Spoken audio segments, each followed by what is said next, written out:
When you're in your mid-20s, you really only have three options. Get married, Get a master's, or run a marathon. Hi, I'm Brian, And I'm Francis, and welcome to this week's episode of the Zone 2 podcast. where we explore all there is to learn about the world of running.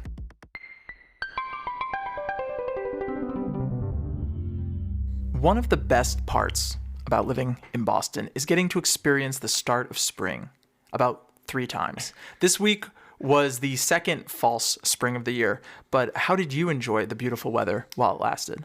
Francis, I loved it. I a little bit regretted last Tuesday, which I feel like was the first day of this kind of warm spell. I went to the Heartbreak workout at Reggie at 6:30 in the morning and then went home and was inside doing homework the rest of the day, looking out my window at how beautiful it was. And I was pretty close to going out and doing a second run. And I don't think I'm one of those elite athletes that trains twice a day, but it made me think. It gave me something to think about. And then today, this morning, when we're recording this, it was 19 degrees? Yeah, it was not. I missed the day, I think, but it's okay. It's gonna keep getting warmer. We had a few days of this nice fall spring. I did my 20-mile long run on Saturday. It was 50 degrees and overcast with just a light drizzle around mile 17, which was more than welcome. I have no complaints. So speaking of that, how was your training this past week?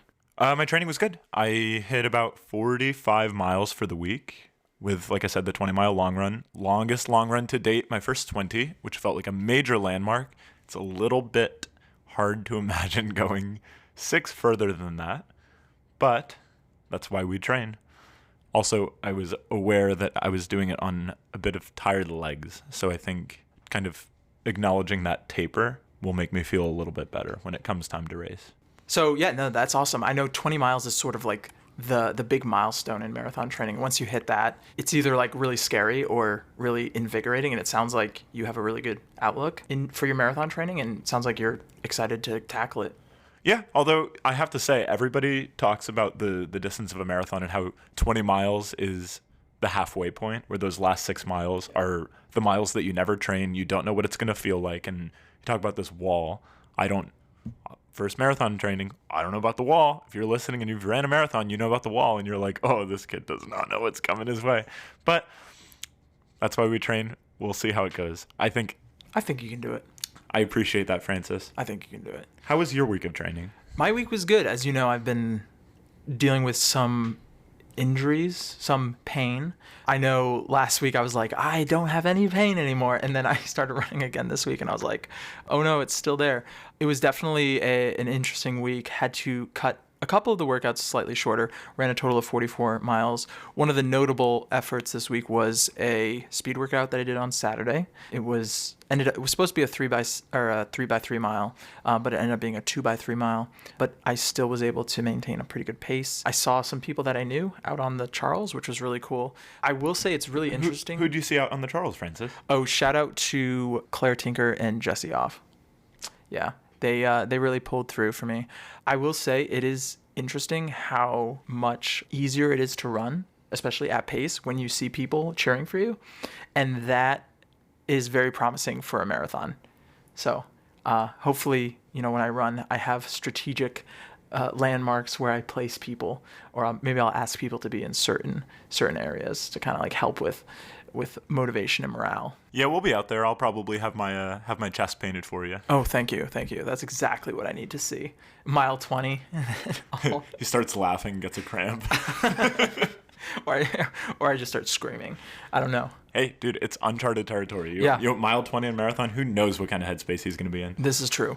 Yeah. And so I was kind of like worried about my like the pain that I was having in my legs and stuff. And so I actually went to an orthopedic on Friday and basically told them what was going on. They were like, we'll get you in to get some x-rays. They took x-rays of my shin. My shin looks great, by the way. Very clean. No cracks, no fractures. Because that was my initial thought, was like, maybe I have a stress fracture because it doesn't seem to be going away. I think you should put a picture of the x-ray on the pod Instagram. I think just show off your shin. My clean shins, yeah.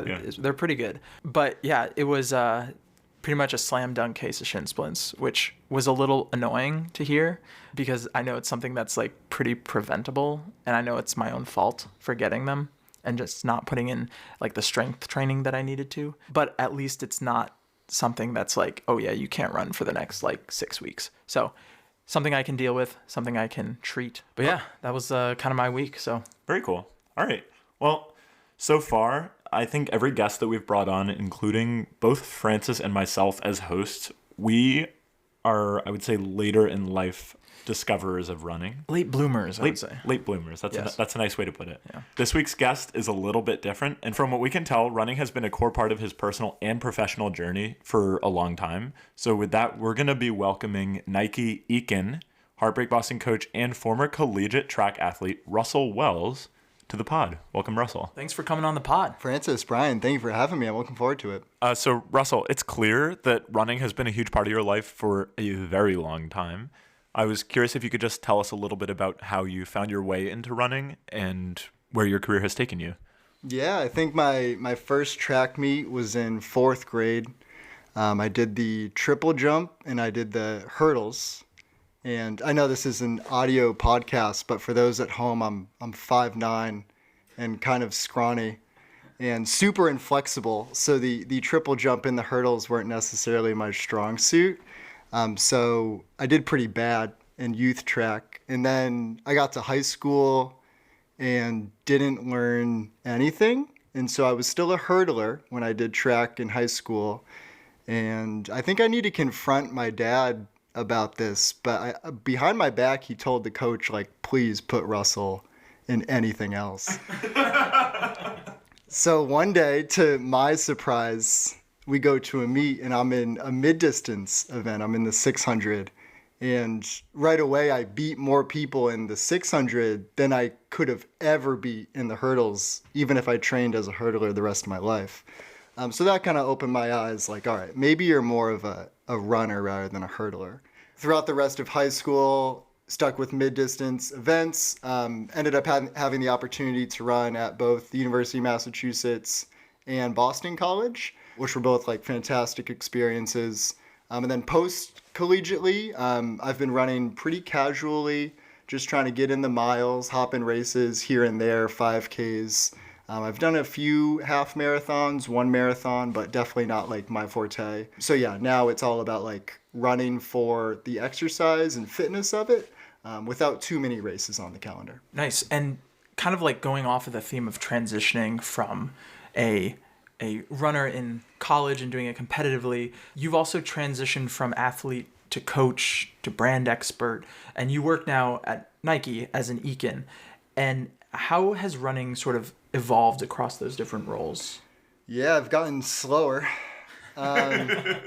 So that's one element of it. But no, like in college, I took running super seriously, and I was just like a middle of the road guy, but you know, I tried to make the most of it for myself. And then so when I graduated college, I could tell that there was going to be like this gap in my life if I let go of running.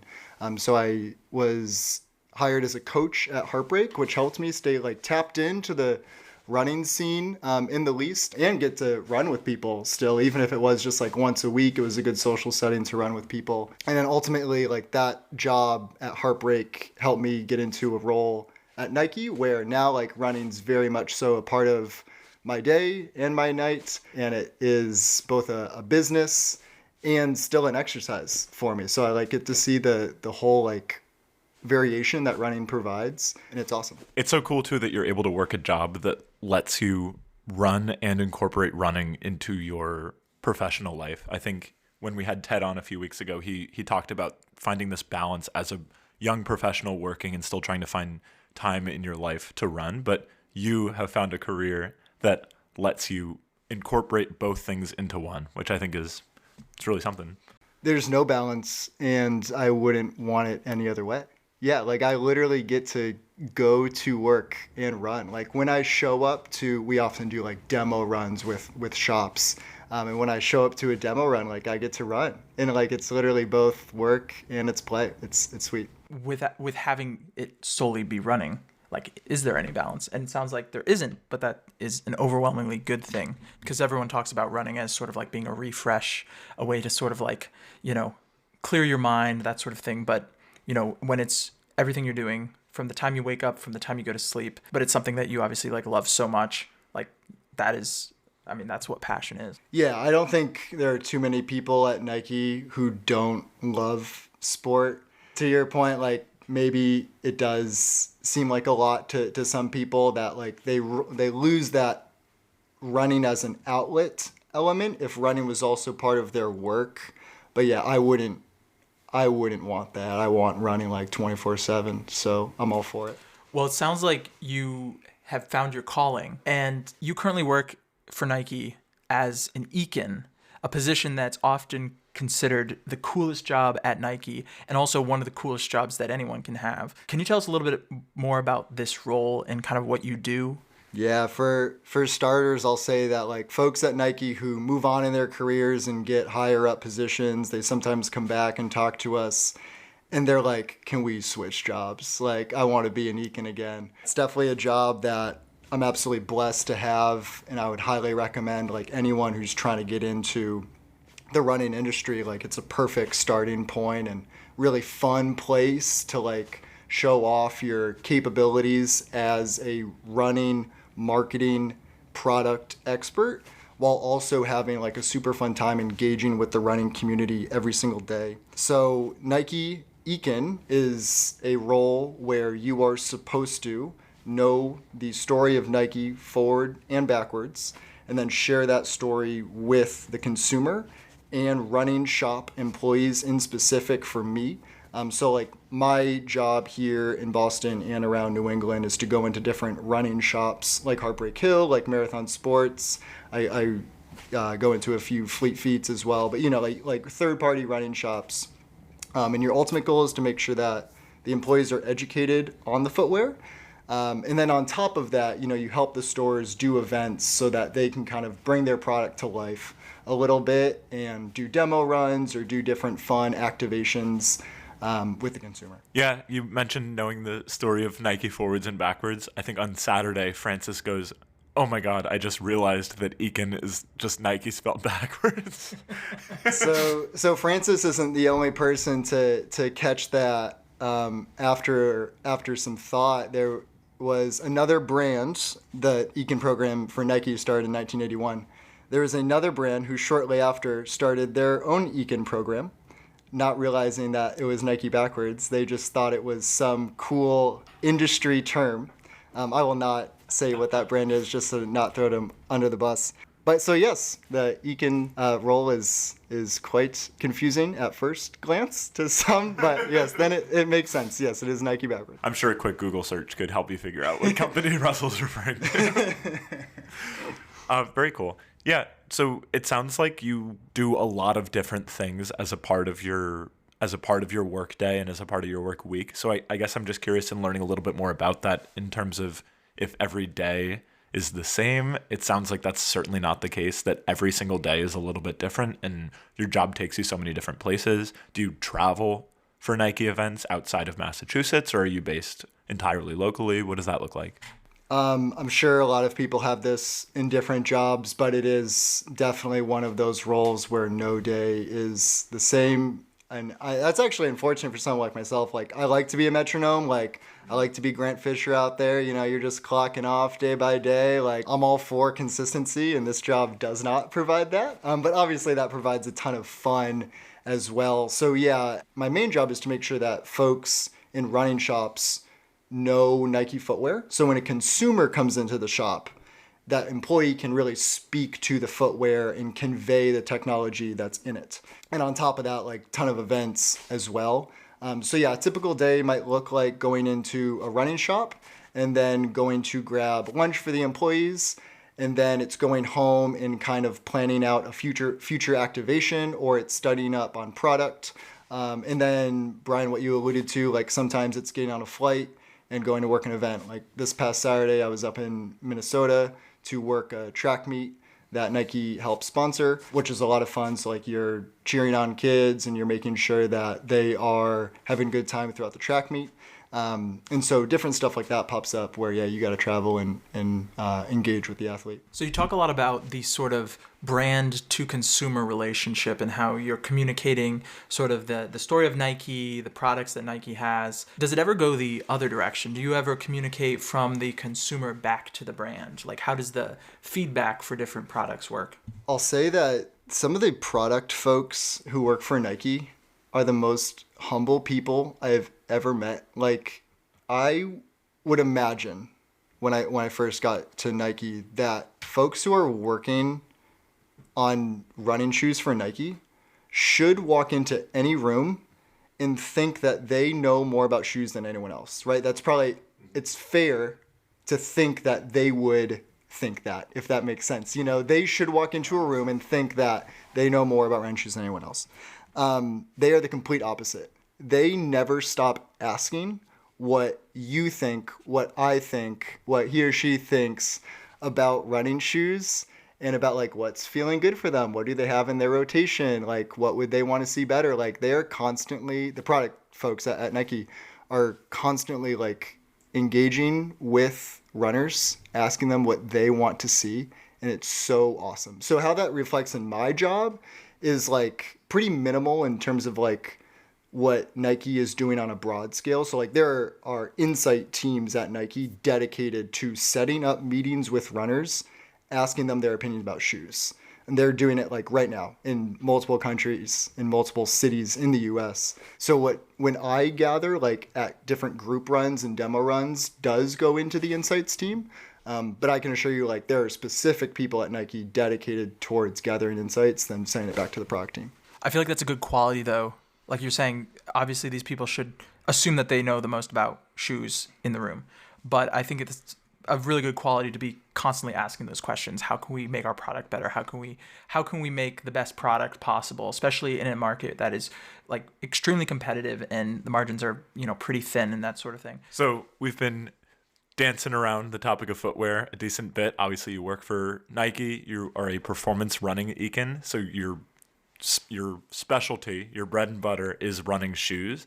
So I feel like we have to talk about footwear. Before we get into the meat and potatoes of talking about footwear, I'm curious if you could just tell us a little bit more about what you've been running on lately, if you have a bit of a rotation, or if you just have a daily shoe that you put on and wear when you go. Oh, short answer is Vomero 18. Vomero 18 I've been loving. Have you guys been liking it as well? Yeah, actually, so Russell here was able to get Brian and I both a pair of the Vomero 18s, which came out last week on Thursday. Can I cut you off there? Yeah, sure. When I got you guys a pair, and I saw like your unpackaging video, I was like, oh no, like I sent them dirty, used shoes. Like this is gonna be the most disgusting unboxing video that anyone's ever done. And Francis, I'll give you credit, like when I saw that, you did a good job of not like showing off the bottom of the dirty shoe. You know, you kind of there were some rocks on there. I did notice. I was like, huh. These things look like they've been on the Charles. Yeah, but they also run the same, and I think That's true. We were just happy to kind of have the shoes to put on and go. I've been to a lot of the tabling events at Heartbreak, like the long run. About a month ago, they had a table with a bunch of Alpha Flies set up. They had the Pegasus Premiums. Last summer at the Mob Mile, I trialed a pair of Pegasus Pluses for the Mob Mile, which was very cool. So I think it's really cool that Nike has these shoes and that you have the opportunity to give them to people or let people try them and take them for a spin, where I feel like for the average person, for the average consumer, if you don't have that access, which can be tough, especially if you don't know a shoe that well. Mm-hmm. Yeah. Brian, remind me when the first time we met was? Was it at the Mob Mile? Were you at the Mob Mile? That was going to be the trick answer to that question, is I was the guy who gave you those Pegasus Plus demos at the Mob Mile. The original giver of the first pair of Nikes that I ever wore. And so, I ran a 5:44. Would you believe it? Wow. Wait, that's actually really fast. Isn't that fast? Yeah, that is really good. Do you think the shoes had anything to do with it? I think I probably would have ran 7:30 if it wasn't for... I'm not saying it was the shoes, but I felt quick. It's like a 40% increase in speed or something. That's so funny. But yeah, no, we were able to try out the Vomero 18s, and yeah, thanks for sending those over. That was really awesome. And we each ran in them individually, and then we did like a 6-mile sort of easy run with them as well. And I know that we each had a lot of thoughts about the Vomeros. So like personally, I think it's really interesting to see sort of this trend in a lot of major running shoe brands where you're going with this like maximum stack height, like so many millimeters. Like the Vomeros have a 46 millimeter stack height with like a 10 millimeter drop. So it's very much sort of like this recovery shoe. They have the same foam as the Alpha Flies, which is the Zoom X, which is Nike's premium foam. And I will say, like, with the increased drop, you're kind of also shifting which muscles are being activated. And it's funny, I usually set up my watch to track my runs, and I'll set up my workouts a week in advance. And I always set like pace guidelines, like a window where I'm trying to aim. So pretty much about 4 miles in, I had to like stop my watch because the number of times that it kept yelling at me for going too fast, or like being like, you know, oh, you're going sub 8, you need to slow down. I was like, oh my gosh, I wonder if it's the shoes. I think it was partly because of the shoes. Mm-hmm. Yeah, the Vomero 18 exists for your watch to yell at you. So yeah. I'm glad we accomplished that. Yeah. Yeah, so the shoe is literally a good deal. And I don't know if I should be saying this, but like at that price point of $150, I don't think any other comparable shoe has that brand's racing foam in their high cushion daily trainer at that price point of $150. So like it's literally a good deal, and you're getting a good amount of technology in it. Yeah, I would say the next one that maybe even comes close in terms of like profile, I don't know if we can mention other shoes. Is that okay? Oh. You just plug your ears, Russell. Well, I was going to say the Saucony Triumph 22s is the only one that comes to mind that I personally have tried. I don't think that has their premium foam in it. Very cool. So I've done 3 runs in the Vomeros now. Francis and I did 6 miles easy together on Friday, which I think was really nice to just kind of get some miles in them and get a feel for it. My first run with them was on Thursday, and I think I did this a little bit to myself, but I had to squeeze a quick run in. I had a 12-hour day at the hospital, and then I had to get home and study for an exam early Friday morning, but I had to get my miles in. I knew I had to go for a run, so I opened the box. The box was waiting for me when I got home. I opened the box, I put the Vomeros on. Were they also dirty? I think there weren't any rocks in mine. I think Francis is being a little dramatic. I will say it was funny to pull out the shoes and see men's 9.5 on the back of mine. Yeah, you guys got my demo shoes. So, like, I wanted you guys just to check them out before we had the opportunity to chat now. You guys will get a fresh pair for yourselves. Yeah, don't worry about that. Whoa. No way. That's exciting. I was ready. I got those shoes, and I was like, oh, my gosh. We've made it. Like, that's all I've ever wanted. I got free shoes. We got a used pair of shoes right here. You guys are going to look back, you know, when people are like, when brands are sending you stuff left and right, and in you know months from now, maybe even weeks, maybe even weeks from now. I don't know. Do you know something that we don't, Russell? When brands are sending you things left and right, you're gonna look back at that unboxing video of you taking out a dirty pair of used shoes from Russell at Nike, and you're gonna be like, "Look how far we've come," you know. I think it's pretty on brand for myself. Dad, I know you're listening. You make fun of me for buying clothes at Goodwill. For buying used stuff. You're like, why you don't need to do that? Why do you do that? And I like trying to prevent waste of things, and I like reusing things, and also I like a little bit of fiscal responsibility. So I gotta say, I had no problem putting on a pair of used shoes. Yeah. It felt very on brand for me. Yeah, you would have been uncomfortable in anything brand new. So yeah, that worked out for the best. I probably wouldn't touch it. It would probably burn my skin. On my first run though, so I had to squeeze in a quick run. I did 4 miles at probably too fast, but I just was like, I have to get out and go. I didn't have time to do a speed workout. So I did 4 miles at like a 7-minute pace, which is my half marathon pace. And I just put the shoes on and went. And I think something that I noticed with a drop like that and without properly taking the time to warm up and do warm up miles and build up the speed was I found that I was reaching a little bit with my stride. And with the 10 millimeter drop, I noticed that I was heel striking, which I don't normally do. And I think that was it felt very much my own fault of, oh, I put myself in this situation trying to run fast in a shoe that I don't know the first time that I put it on that I don't know at all. So I got back from the run and I was like, oh my God, that was weird. Like I don't usually heel strike. Why do my knees hurt? This shouldn't be happening. And then Friday when I went out with Francis, I was like, I'm not making the same mistake. We're gonna take it slow. I'm gonna build appropriately, prepare appropriately for the run, and they felt a lot better. I super enjoyed the run. I thought we had a great run. I thought the stack height was super noticeable, and that was something that in a good way. And that was something that I was a little bit apprehensive about, of having so much foam between where your foot is and the ground and losing a little bit of that responsiveness that I think you want, especially when you're running in Boston. Anyone who's ran on the sidewalks of Boston knows that there's a lot of cracks and potholes and uneven surfaces. So it's nice having a shoe that gives you that cushion but still gives you that responsiveness and that responsive foam that I know was something that was clearly very important to Nike when they were engineering a shoe that was very purpose-built for having that responsiveness while still having the cushion.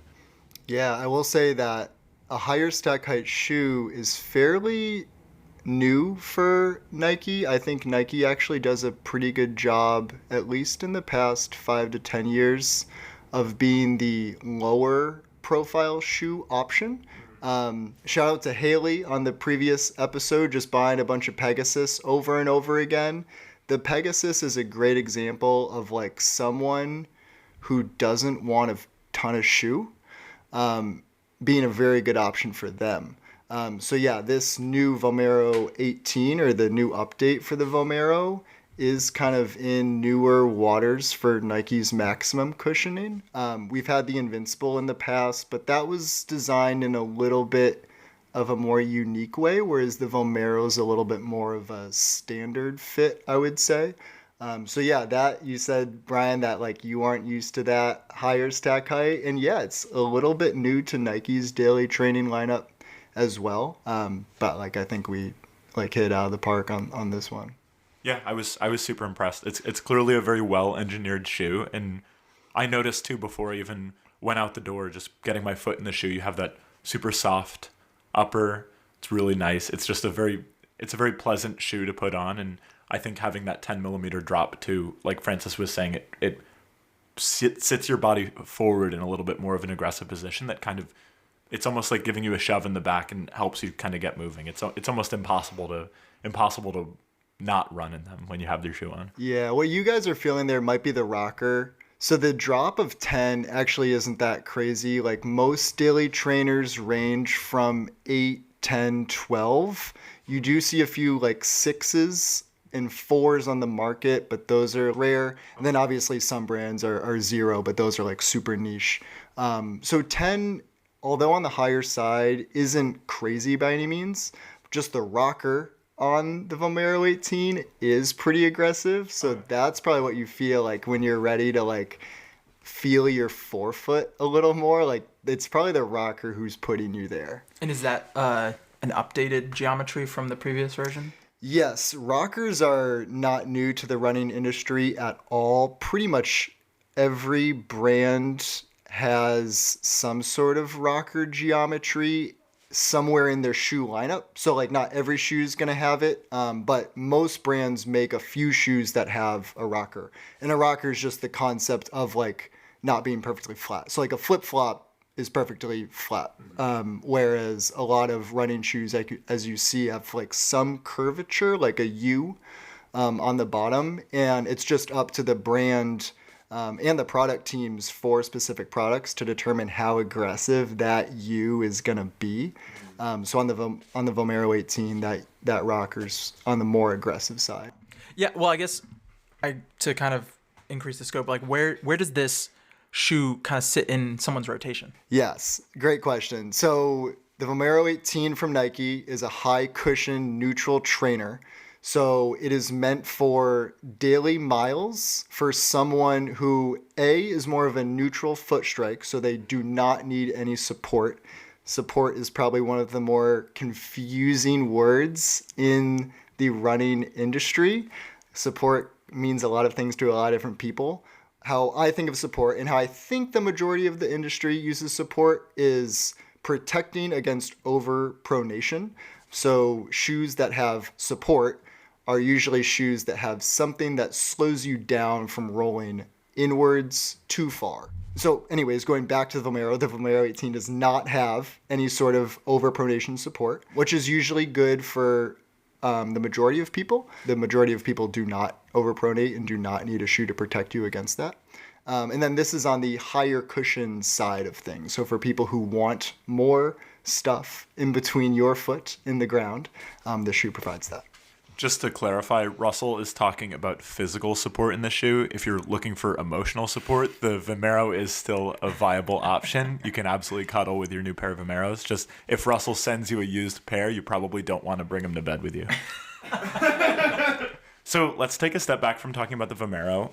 When we spoke, you mentioned the process of buying a running shoe. There's 200 shoes that I could hop online right now and order from Nike. So what sorts of things are you looking for when you choose to buy a shoe, and what is that process of getting, or I guess criteria are you looking for? Yeah, I'll try to answer this just from the perspective of maybe a newer runner or someone who is taking running more seriously than they ever have. Like, first of all, like your local running shop should be the first place you go to, just so you can A, talk to someone who knows what they're talking about, and then B, get a variety of shoes on your feet so you can determine what you like and what you don't like. But Brian, like, to try to answer your question about what that experience will look like when you walk into a running shop, I imagine the person working there will first ask you, like, are you looking for something for daily training, or are you looking for something for race day? So do you want to be customer A, Brian? Oh, sure, we can role play. All right. Sorry, come on into my store. Oh, thank you for having me. Thank you for having me. What brings you in? I'm here looking for a running shoe. Cool. Are you looking for something to be used as a daily trainer or something to be used on race day?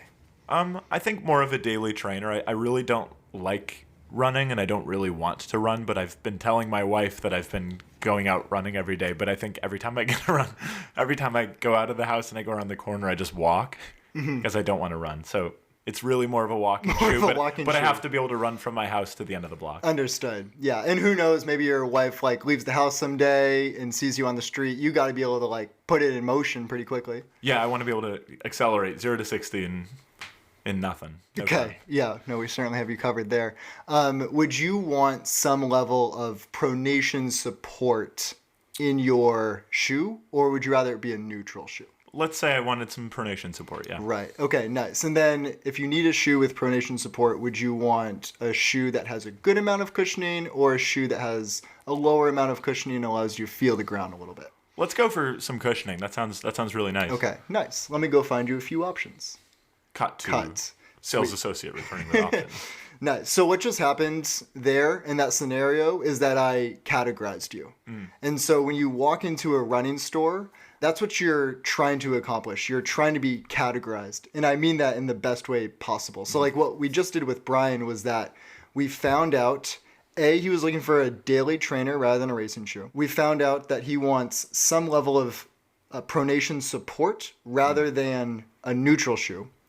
And next, we found out that he wanted a higher amount of cushioning rather than less. And those are basically the steps that we're trying to figure out. Once we get you in that category of, for your example, pronation support, high cushion, we can find a few options that you can try. And then it just comes down to like what hugs your foot the best, what you feel the least. Like the goal of a shoe is like what you don't notice. So that's like what we're trying to accomplish. Categorize you and then try on a few shoes in that category that you hopefully like one the most, and you can walk out the store like super confident you found the right shoe. And talking about trying on the shoes, I think that's an experience that anyone who's been to a running store and has tried on shoes knows, that you want to try on multiple, and you kind of can't just pick one shoe and be like, oh, this one will work for me, and you walk out the door with it. I think sampling and seeing different shoe profiles and what works for you and what doesn't is probably the best way to do it. And that's something that you really can't do ordering shoes online. So I think if you know what fits you, online ordering might work, but it seems like going into the store, going to Heartbreak. Yeah, I was going to say too, I feel like you can't necessarily go into a situation like this with your heart set on a shoe. You kind of have to go in with an open mind, and maybe what you end up being recommended is not exactly what you had in mind in the first place. For example, maybe customer A goes in thinking, oh, I really like Adidas or something. But then, the rep gives him the Vomero 18s. And he's like, I like these so much better. These feel great. It's not like a good thing or a bad thing. It's just everyone's got a different foot, and you just have to find what works best for you. Yeah, I like trying to remove brand bias from shopping for a shoe, especially when you're a newer runner or someone who is truly like kind of at ground zero for what shoe works well for me. They just don't know. I would try to remove as much brand bias as possible just so you can like go through the process of putting shoes on your feet and don't even like care what they look like. Do not care what logo is on them. Just like see what is most comfortable for you. And then that just ensures that you're going to walk out with the best thing for you. That being said, it should probably be a Nike, right? I was going to add that on as point two. Yes, it probably should. Well, I also think with a brand as reputable and as big as Nike, they have so many different options for people to choose from. You can almost guaranteed find something that will work for you. Yeah, and Nike's moving in a way where we're going to have 3 different families of shoes. We're going to have a more responsive lower cushion. That's the Pegasus. We're going to have a higher cushion. That's going to be the Vomero. And then we're going to have a supportive option. That's going to be the Structure. And then within those 3 families, there's going to be 3 levels of cushion. So you're going to go from a base level to a plus to a premium. And so you're truly trying to cover as much of the market as possible so that when people walk in to a store, they are covered. No matter what they're looking for in a running shoe, there's going to be a category for them. No, that's awesome though. So a customer going into a store, if you're looking for a pair of shoes, even if you are loyal to Nike, or I know people out there who are like, I have narrow feet, I know what brand works for me. If you know that a certain brand's your foot is conducive to a certain brand, but you have specific needs within that foot shape, knowing that you can still find a shoe that matches both your structural needs, like your cushioning needs, or the support needs like you were talking about before, and also fits the geometry of your feet, because no two people's feet are the same. I'll say that shoes even made on the same last, so like the last is the mold that shoes are made around. So like there's literally someone with their hands like putting on the upper over the last and then inserting the midsole under the last. Even shoes that are made on the same last can still feel different from one another based off some of the other features of the shoe. So like some uppers on last A will feel different than other uppers on last A still. So it like really gets, even if one shoe doesn't fit you quite right, you can love another shoe even though they're made on the same last. It's pretty crazy, like the differences that come with like variations of uppers, variations of midsoles. They really like change the way a shoe feels even if it's made on the same exact last. So with sort of like the trend of maximal cushion that we're seeing in the market, it's obviously like a very competitive space. And when it comes to shoe technology, Nike was first to the punch. 2016 Rio de Janeiro Olympics, Vaporfly 4%, top 3 finishers were wearing those. And now all the other companies have their own carbon-plated shoes. And it's a competitive market. Like, I mean, even Zara has released a carbon-plated shoe. So aside from the shoe itself, what is Nike doing, I guess, to set itself apart from these other brands? Yeah, I will say, going back to the 4%, Nike actually wasn't the first company to release a carbon-plated shoe. Oh, really? Check your sources, Francis. No, another company attempted, but it didn't make it too far. So Nike was the first to probably, like, I would say, perfect it, at least perfect it enough to the point where a lot of consumers loved it. So that was the original 4%, like the OG carbon fiber plated racing shoe, at least from a mass production and success standpoint. But now, like when it comes to Nike innovation, Nike stands for serving athletes, and it really comes down to what allows athletes to cross the finish line in first place. That's where it starts at the peak. And we see that trickle down to the mass consumer as well. The folks out here trying to finish Boston Marathon in under 6 hours, like, we want to support them as well. But it ultimately starts with like trying to allow Connor Mance to finish the Boston Marathon first. How do we support him doing that? And you can truly accomplish both at the same time, believe it or not. It just takes a lot of research on how you're gonna make a shoe that's perfect for everyone. I will say that when it comes to the racing shoe market, you are sometimes comparing apples to apples out there, except when it comes to the Alpha Fly. So the Alpha Fly is Nike's marathon racing shoe. It has your carbon fiber plate, it has your very responsive foam, but then it also has an air unit.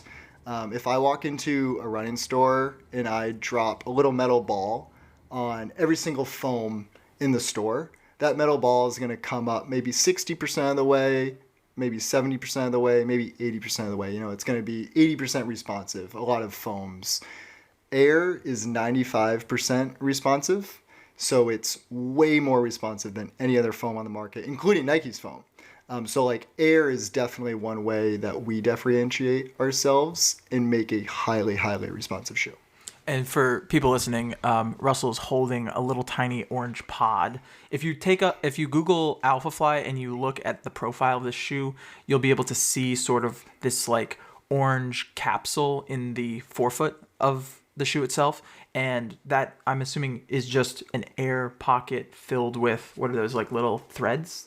Yeah, so air is very hard to control. As you can imagine, you can't just like put it in a plastic casing and expect it to do what you want. So yeah, there are like fibers in the plastic casing that keep the plastic casing in its place, and then the air is just in there around them to provide that responsiveness. But yeah, like you see like Nike lifestyle shoes that have air in them are often just like loose air, for lack of a better term, whereas Nike's running Air Zoom is often like more controlled and highly pressurized. I guess you want to make sure that the space under the air capsule and on top of the air capsule are staying in alignment the entire time. Yes, exactly. Can I hold that? If you're listening to this and you're like, what the hell are they talking about? Russell brought, I kid you not, a box full of taken apart shoes. And when he started taking pieces of shoes out and setting them on Francis's table, I thought we were about to do a little build your own Nike shoe workshop. But it's really cool seeing the technology that goes into some of these shoes and the layers and the pieces of these shoes and seeing how they fit together. So if you're curious what that looks like, you can Google it. If you go on our Instagram page, we're going to take some pictures. So for Nike basketball shoes, some of them have air units as well. And LeBron gets custom shoes made for him, not only size-wise, but his air units are more pressurized in them, which allow him to be more aggressive on his feet and get literally more air when he jumps. But you can't put that same pressure in like the mass-produced air because it's going to be too springy for someone who is less weight and less powerful, if that makes sense. So like just because he's 250 pounds or whatever of pure muscle, they're like, we just need more pressure in here. Right, exactly. Whereas if you sold that to a 140-pound high school kid, it's going to be like really unstable for him. It's going to move every which way. But for LeBron, he needs that much pressure in order for it to be useful. Interesting. That's really cool. So we're talking a little bit about how Nike is set up on the running side of things to serve the runner at all levels. You talk about the 6-hour marathoner, you talk about Eliud Kipchoge, and then all of us in between. So I guess I'm a little bit curious when you talk about this concept of developing a shoe and what goes into a new shoe, and when somebody has an idea for like the Vaporfly we were talking about, or one of these innovative carbon-plated shoes, how does an idea like this get from an idea in someone's head to the point where anyone can walk into a running store and get a pair of Alpha Flies to wear for my next race? Yeah, I mean, so I'm glad you brought up Eliud because that was a lot of motivation behind Nike road racing as a whole is Eliud breaking 2. Like when we think about Elliot trying to break 2 in 2019 in Austria, like Nike was dedicated to allowing him to accomplish that. And like nothing else mattered from a road racing standpoint other than trying to help him break 2. And so like when we think of where the shoe industry is in terms of racing shoes, like a lot of it like comes back to that. And so I can tell you, like for the Alphafly 3, which exists now, the product team spent so much time in Kenya with Elliot, and like that man he drew sketches for what he wanted the Alphafly 3 to be. Like he's a pretty good artist, on top of being an incredible runner. And so like they start, when I say the Nike product team like starts with their most elite athletes and helping them accomplish gold medals, accomplish world records. And then we obviously try to do a fantastic job at appealing to everyone. But I can assure you that like it starts with winning and winning at the highest level. Yeah, and that's a huge part of the brand appeal, I think, for a lot of people, is seeing someone like Eliud Kipchoge and everything that he's accomplished in the sport is so inspirational. Or then you look at a lot of these middle distance runners in this last round of the Olympics, these American middle distance runners who have just like accomplished unbelievable things. And it's amazing to see these runners do it on shoes that I can walk into Heartbreak tomorrow and buy for myself to go run my marathon. And maybe I'm not putting up elite times, but it's cool to have the opportunity to wear such a well-developed shoe, and that can be on my foot. And it can be on your foot too. Yeah, running sneakers are having a cool moment where we've seen this in basketball and we've seen this in skateboarding, where you take very functional shoes for that specific sport and they all of a sudden become very popular outside of that sport amongst people who don't even do that sport. You know, like we think what Jordan did with basketball shoes. And it happened with skateboarding, like in the 90s and in the early 2000s, where you have people who have like never skated in their life wearing skate shoes because they're awesome, right? And that's kind of happening with running shoes now, where like we're seeing really incredible technology being worn by really incredible runners, and people are interested in getting it on their feet, even if it's for not running. It's awesome. You ever see Alphaflies in the wild? I was going to say. Alphaflies in jeans are a thing. I don't necessarily recommend it. I don't think it takes away from the beauty and speed of the Alphafly at all, but it's a thing. It's out there. Yeah, and I think that's kind of the cool thing about running, is that everyone has their own individual goals that they're trying to achieve. And regardless of whether you're an elite athlete trying to come in first place at the Boston Marathon or you're just trying to break 3 hours, it's cool to see a company like Nike really stand behind its products and really help people achieve their wins at whatever level they're running at. Yeah. I mean, running's the most like relative sports or activities in the world where you can be fast, and that means something totally different to someone else who thinks that they're fast. And both people can be right while having totally different times, and it's awesome. I think something that I noticed that I think is really cool at the Heartbreak workouts when I go to the Thursday night signature speed at the MIT track, how when we self-organize in pace groups, it's not, oh, you're in the slow group, you're in the fast group. You're either in the fast group, the faster group, or the fastest group.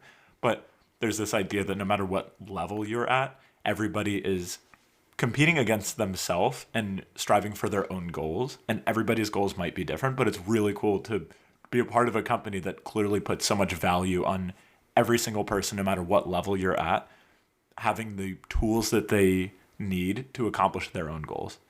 Nike started as BRS, Blue Urban Sports, in 1964. And since day one, they've said that if you have a body, you are an athlete. So like they're truly starting as every single person, assuming you have a body, is an athlete, which makes things open to absolutely everyone. And obviously when it comes to our specific sport of running, open to every single speed level out there. Wow, so pre-swoosh, Nike was discriminating against the heads in the jars like on Futurama. Those people are not ChatGPT. And ChatG. If ChatG, if you're listening, you are not an athlete according to Big Swoosh.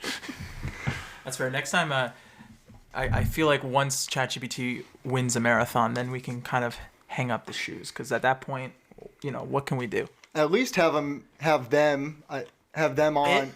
We'll have it on the pod. We'll have it on the pod first, and then you can hang up the shoes. So I feel like, Russell, we've done a lot of talking about Nike and Nike's mission and this process of developing a shoe and getting a shoe to the point where it's on your feet going out of the store. Let's circle back then to you. We were talking about goals a little bit. So when we asked you to be on the pod, you responded, I guess, to the little slogan that we have for the podcast, which is when you're in your mid-20s, you have options. You can either get a master's, get married, or run a marathon. And you countered, why not do all three and have a kid in the process? It seems like you have your plate full between everything going on at Nike, going on with your family. Seems like you have a lot going on. I guess I'm curious just to hear what role running is playing right now, if you're finding time outside of work to run, if you feel like you even need to do that, and if you have any goals for the coming year, short or long term. Yeah, I mean, first of all, I only have one kid, so like other people have a whole bundle. Mm-hmm. So, it's relatively easy for me at this stage. I also have a very nice wife who lets me get out the door and go for a run pretty much whenever I want, which is awesome. So yeah, my running career hasn't taken much of a hit with my family, which is awesome. That being said, I don't have much of a running career. I pretty much just run for the fun of it and just to get the miles in. But yeah, like as hopefully my family grows, like I'm willing for the miles to be cut back a little bit. So we'll cross that bridge when we get there, but hopefully as many miles as the family allows. Any plans to be one of those dads who's running pushing the stroller? Dude, I already am. Got the stroller out. In the warmer months, I try to avoid it nowadays just because it's pretty hard. Like, I'm slipping on ice myself. I don't want to be slipping on ice and taking my kid down with me in the stroller, I also don't know what the sidewalk situation is near where you live, but I noticed last week I was on a run in Cambridge and I saw a woman, bless her heart, she was running, pushing the stroller on the bricks in Cambridge. That's tough on my knees. I gotta look at this kid's face when I ran by. Oh boy, like that kid did not look like they were having a good time. His eyes rattling in his skull. It was not. Yeah, it was not my place to say something, but the look of terror on this kid's face, being pushed in the stroller at speed over the Cambridge bricks, that's really something. Yeah, hopefully they're old enough. Like, hopefully their neck was stable. Yeah. Like, bringing a toddler over cobblestone is tough work. Yeah. So yeah, I hope they're okay. Yeah, I actually live out by the Upper Charles Rail Trail in Massachusetts. It is a dirt path, spans about 6 miles of dirt, and then it keeps on going for pavement for longer. Mm-hmm. But that's like the spot. Like, you guys should come out, run on the Upper Charles. It is beautiful, packed dirt. But so anyway, it's very stroller friendly, and you don't even have to take a turn for 6 miles. It's just straight, so it's beautiful. No room to get lost, it sounds like. You would have to really mess up to get lost out there, yeah.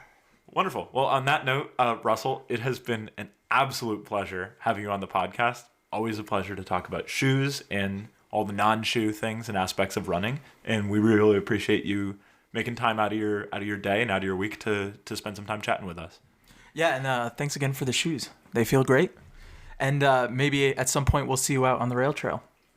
That sounds like a great time. Once again, you'll never forget that I was the first person to give this podcast dirty shoes. And you guys are only going up from here. Oh. This was our longest episode so far, but it was totally worth it. And we certainly hope that we have Russell back on very soon. Next week, we are going to be back on the pod with Heartbreak coach Devin Miller. And you should definitely listen, even if you're not a runner, because we're going to have a lot of cool stuff to talk about. But before we take off, Brian, do you have a fun fact for us? Francis, I'm so glad you asked. I do have a fun fact. Did you know that the world record for the fastest marathon run in a chicken suit is 2 hours, 41 minutes, 27 seconds? That's a chicken run. You can say that again. Thank you all for listening to the Zone 2 podcast. Don't forget to subscribe and follow us on Instagram at the Zone 2 podcast. You can catch new episodes every Wednesday streaming on Spotify and Apple Podcasts.